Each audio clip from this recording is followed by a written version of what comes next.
Hi, how are you? All right. Sorry, what? How are you? Can you I see me? didn't Can hear you you. hear me? Everything is okay?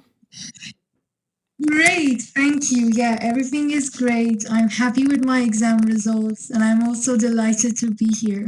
Fantastic, fantastic. So, how's life? How have you been? Everything is okay? How's life been? Well, actually, I think I think I've lost my purpose after the exam. It was like an aftershock, like the day after. I didn't know what to do. I woke up and I wanted to write a writing, take a test, but I didn't have any of those Right. work to do. So, Let's just feast our eyes over this. Look at this. That is your report card. Overall 8. Uh, this is brilliant. You got 8.5 both for listening and reading, speaking 8, writing 7. Brilliant performance. And 8, it's just under a week that you thank took you. this test. So I'm here to talk about this. Many people want to know what happened. So let's get started immediately. Tell me a little bit about the background. You're so young. I don't want to ask you your age. You're in your early 20s, if I'm not mistaken, right?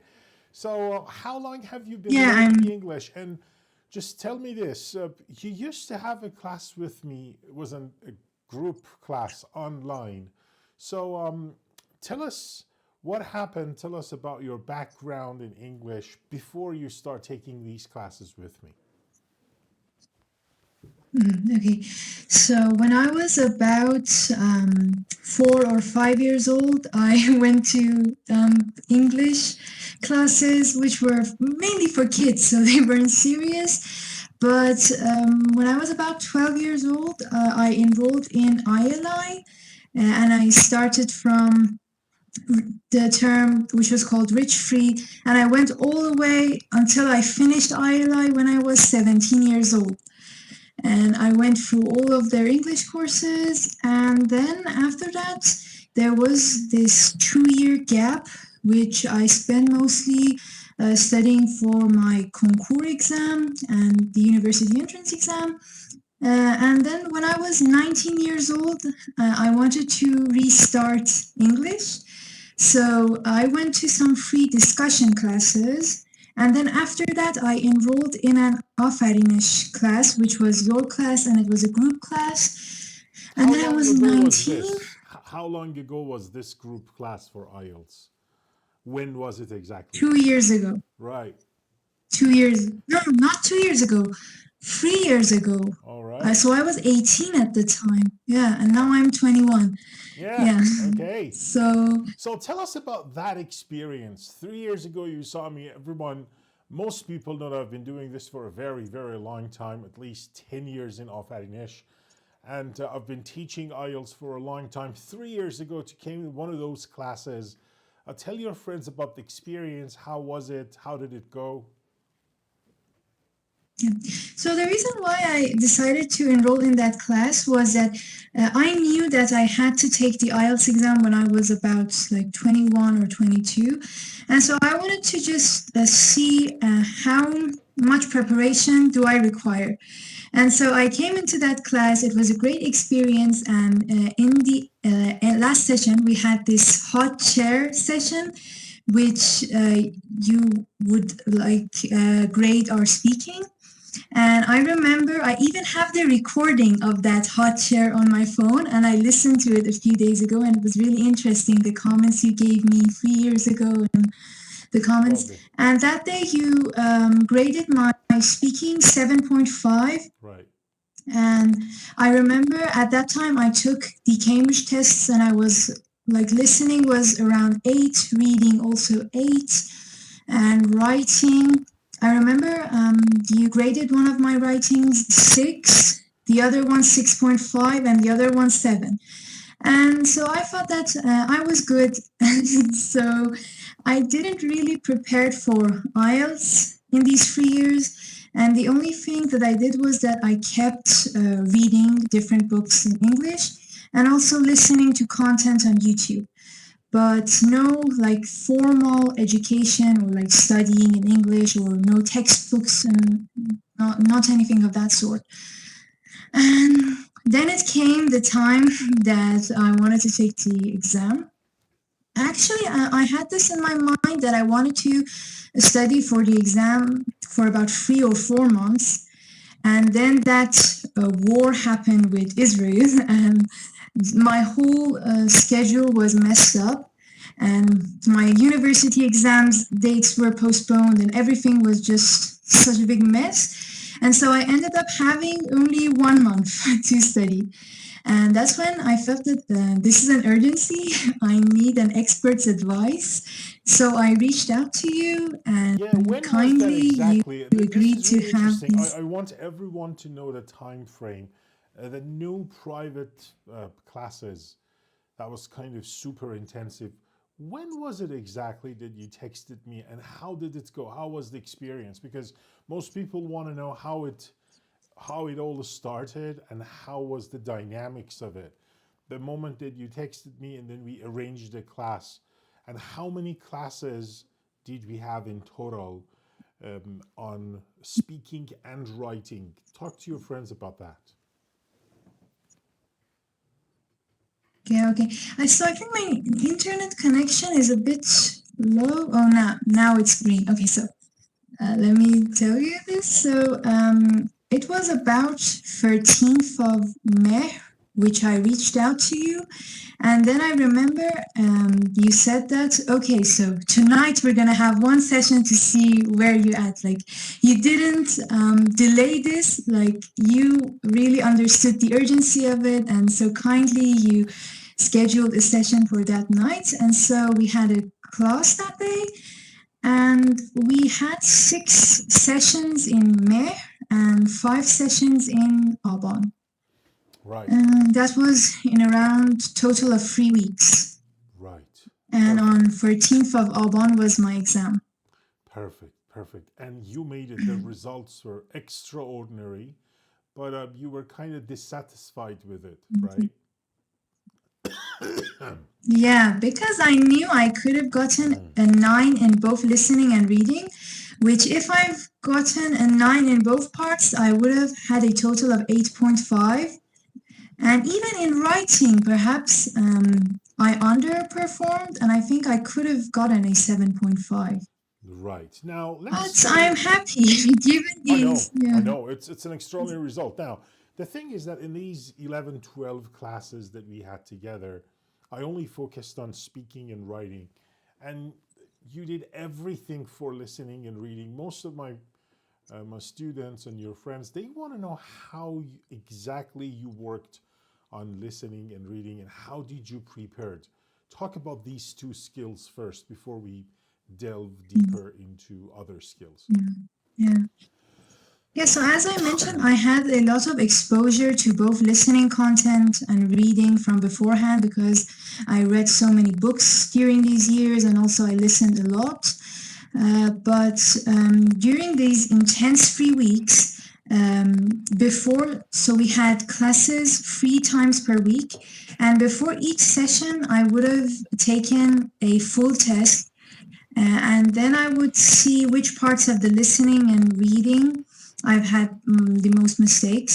And we even talked about both listening and reading in one of the sessions. And I remember I told you that I make most of my mistakes in listening part 3, and in reading my mistakes are always in the questions of true, false, not given.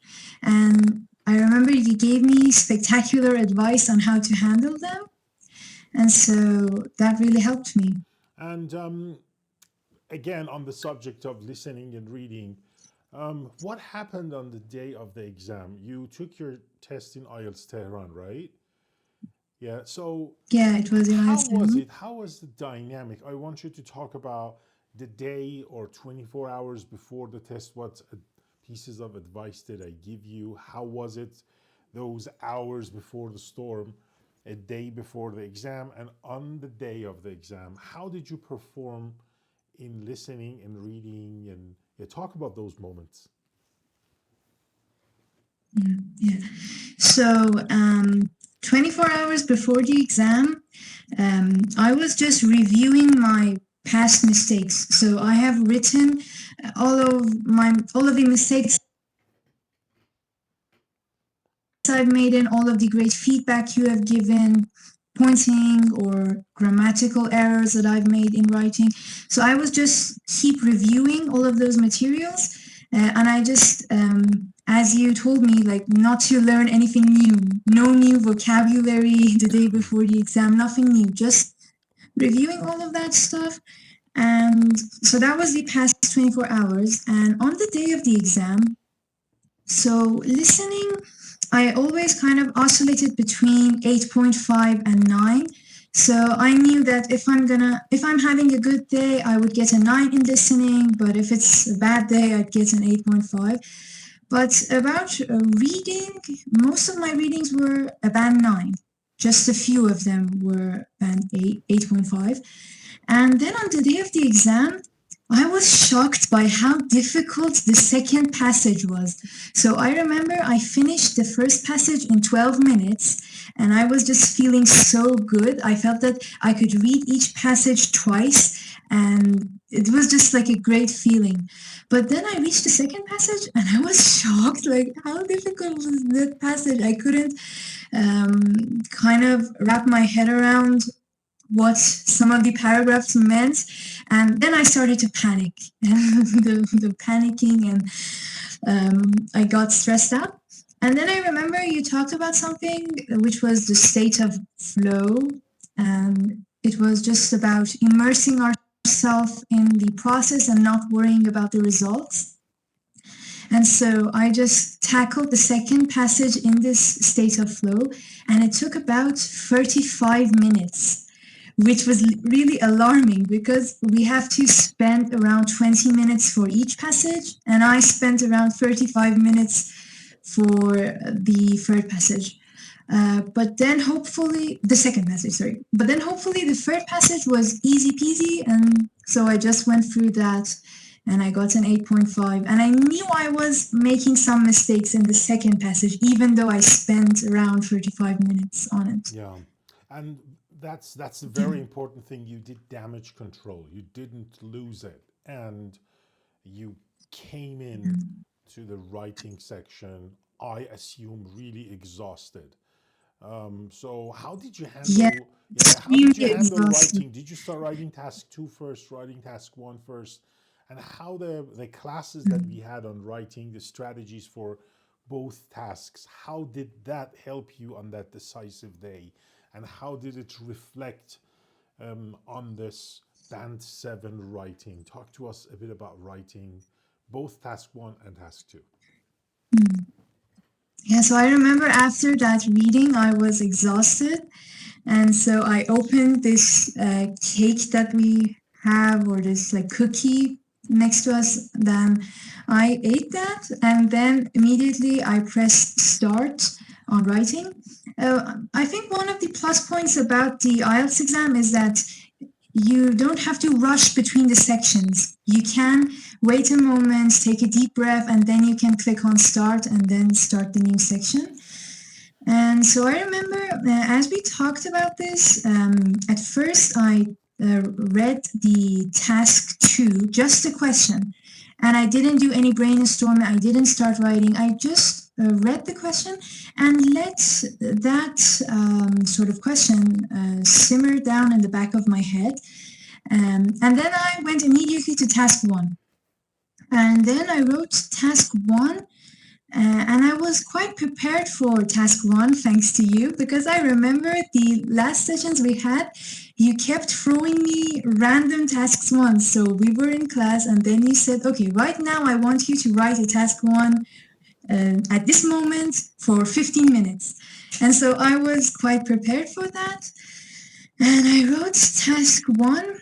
And then by the time I went to task two, interestingly, I had some collocations ready for the topic.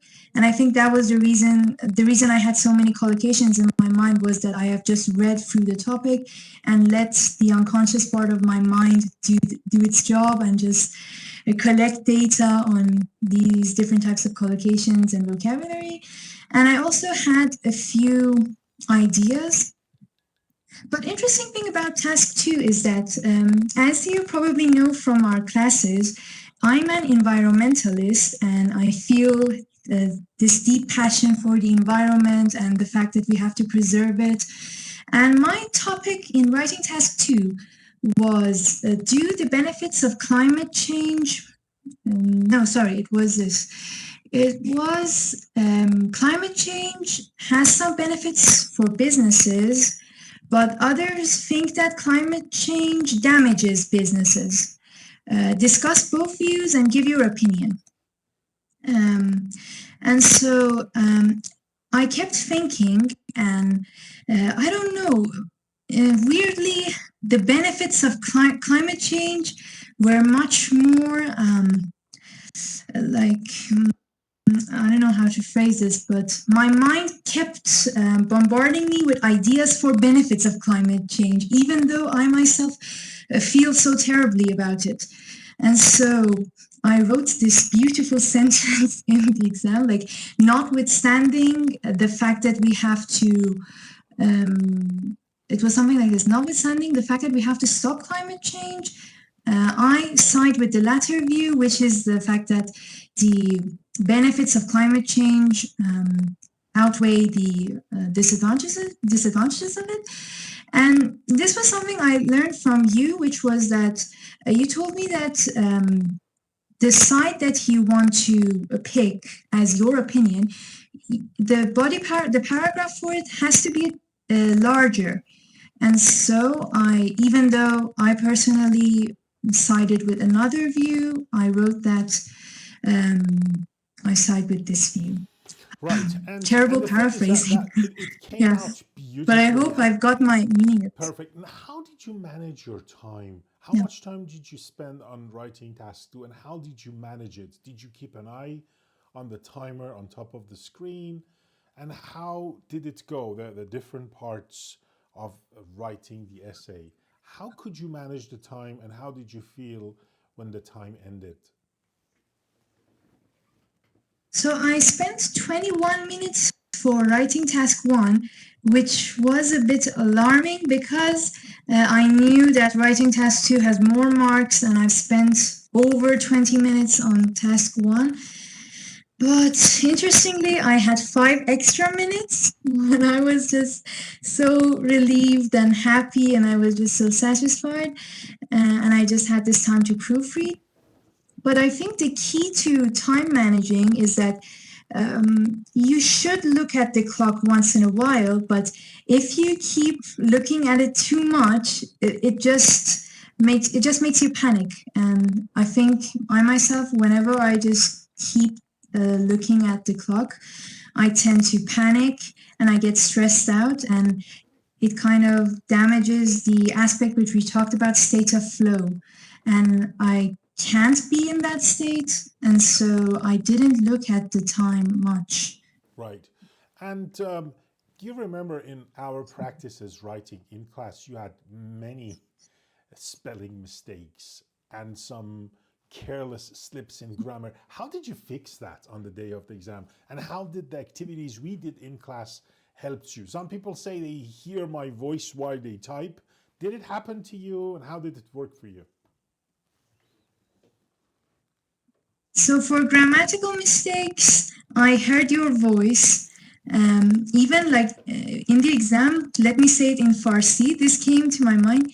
این شیر خانوم مرسده. And it was just so funny. It just came to my mind. But in terms of spelling mistakes, the good thing about the IELTS exam is that for the text, we have 3 options of medium, large, and extra large. And I put the text size on extra large just in case I don't. Whatever I see a mistake, it's so big that I just cannot miss it. And if the invigilator passed from behind me, she would have thought that I was blind because of the big size of the text. Wonderful. But yeah, I think text size really helps with spelling mistakes. But in terms of punctuation and grammatical mistakes, I think having some time left at the end to proofread, that really helps. Brilliant, brilliant. So, on the day of the test, you came out victorious. You ended the written part. You texted me, you sent me a voice, and then you were prepared for the speaking, which happened on the same day, probably a couple of hours after the written test. Now, I want you to tell your friends that the whole speaking thing, how did you tackle the whole thing? How did the classes help you? The preparation that we had for the three parts, how did you feel on the day of the exam, and how did those classes help you maximize your performance? So, as you know, I have a predilection for fancy words, and I'm really into using big vocabulary. But the problem with fancy words and big vocabulary is that I have to take some time to think about them. And so this drops my fluency. And I remember we talked about this a lot, that lexical resource doesn't matter as much as your fluency matters. And so on the day of the exam, if I wanted to say, for example, I'm really into reading, for example, saying I'm an avid reader is a much better collocation. But I didn't take the time to think about what to say. I just said it out, and I wanted to maximize my fluency score. And I just hoped that good vocabulary would come to my mind. And I think the thing about vocabulary is that for people who have a good vocabulary, speaking part 2 is exactly the part where you can showcase this, because you have 1 minute to think about it. And so you could gather some fancy collocations and fancy words which are topic related, and you can use them at that part. So I think part 2 is for maximizing one's lexical resource, but the other parts, one has to only care about fluency and not pay attention so much to lexical resource. And how did you feel? Because we worked on the areas, on recent questions from actual questions and IELTS Assistant app. We covered all of them and you were prepared. How confident did you feel, and did it really help you on the day of the test? I remember on our first class, there were about 150 topics on IELTS Assistant, and obviously in 12 sessions we couldn't have covered all of them. And I remember you told me to make a list from the topics which I think are the most challenging. And I made that list and I sent it for you, and you kindly gathered lots of collocations and phrases for those challenging topics. And on each session, we would have gone through those topics. And I think that really helped me in terms of my confidence, because I was confident that the most challenging topics on IELTS Assistant are these 15 topics. And I now am guarded with lots of collocations and phrases which are related to these. And so I think I was super confident on that day. Right. And you were kind of complaining about I remember you were kind of furious when you got out of the interview room because of the interruptions of the examiner. Now that you think back, do you still believe that you were right, or no? Now that you think about it, you think, hey, it wasn't that bad at all. Like your initial feelings were kind of misleading. What do you say about that?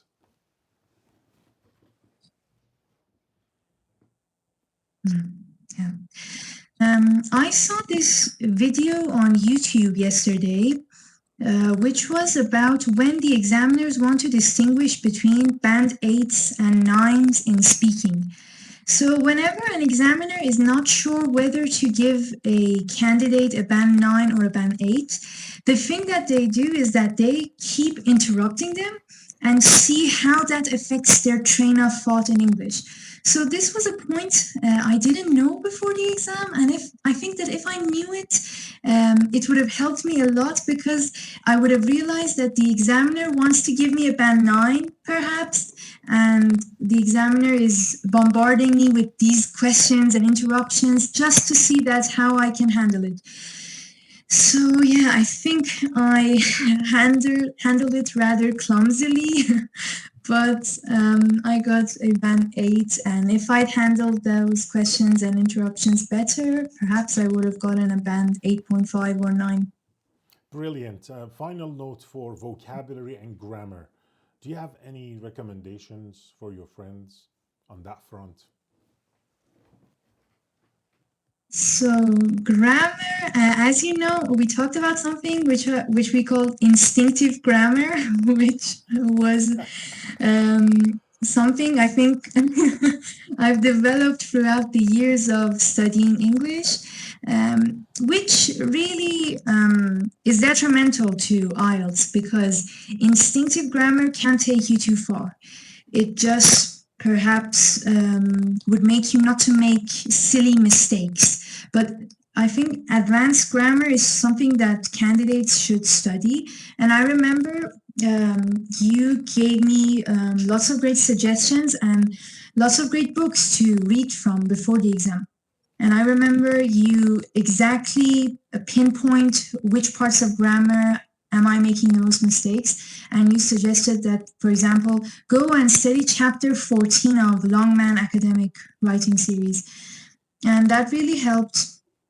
And even now that I finished the IELTS exam, I think I have to work on my grammar more because I have to put this instinctive grammar away and I have to start taking grammar studying seriously. And in terms of vocabulary, so I have to say that I'm a logophile.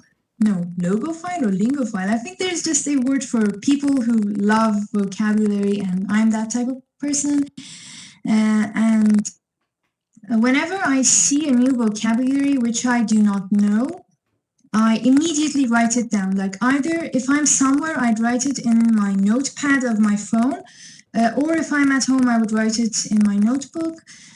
I think vocabulary is something that students have to study always, and I think there's no end to it. Like even right now, I feel the need to study more and more vocabulary, and perhaps even until the day of my death, I'm going to study vocabulary because I find it really enjoyable and it's really rewarding.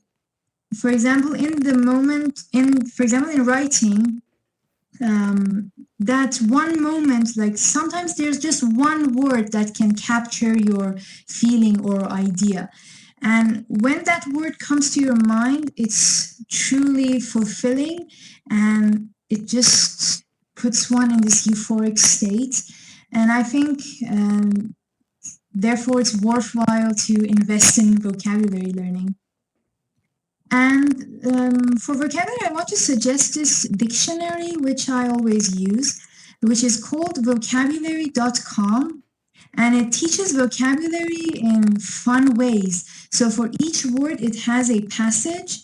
And usually the passages are so memorable that you just can't forget that word. But also it has these great vocabulary lists that you can study. And yeah, that's all I have to Okay. say about vocabulary. Brilliant, brilliant. That was fantastic. And the final note is that if there's somebody watching out there, because we're recording this in English, so perhaps some other people from other countries are watching this. If you want to, compare your preparation, especially in the last 3 weeks, with and without me, with and without these private classes, did it really make a difference? And if yes, in what aspects the coaching and mentoring and teaching help you? So I think if I had around 5 months or 6 months, it really wouldn't have made any difference with or without a teacher, or perhaps that's just my arrogance which is speaking. I don't know. Perhaps it's coming from my hubris or conceit. I don't know. But that's just something I feel. But if someone is in short of time, they have less than 1 month or even 3 months, I think a coach can accelerate that process. But even if you have, like as I mentioned, a longer time period, for example, 6 months, I think it's much easier to learn with a coach. So, for example, I have this problem in grammar, and it might go unnoticed for months if I'm studying by myself.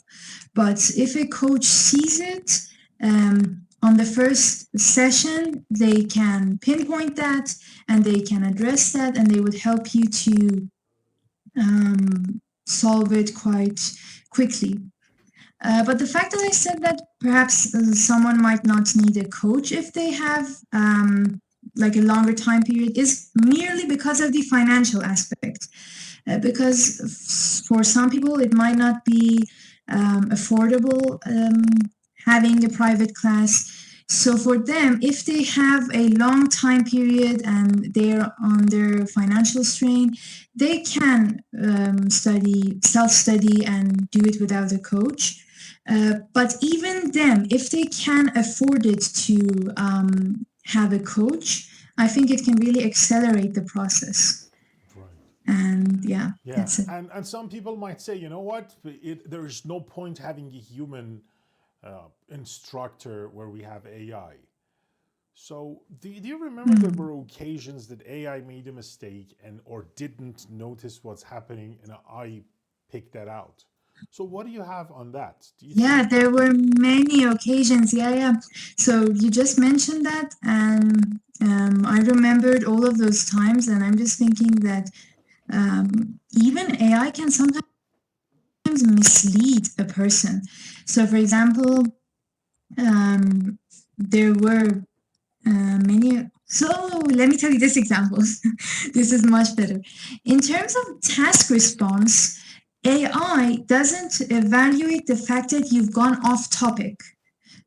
But this is something that is really important in the IELTS exam. And whatever idea you have, AI is sycophantic, and so it praises it and it applauds you, whatever idea you have in your passage. But I remember one of the points we worked on was brainstorming, which I think brainstorming is something that students cannot practice without a coach.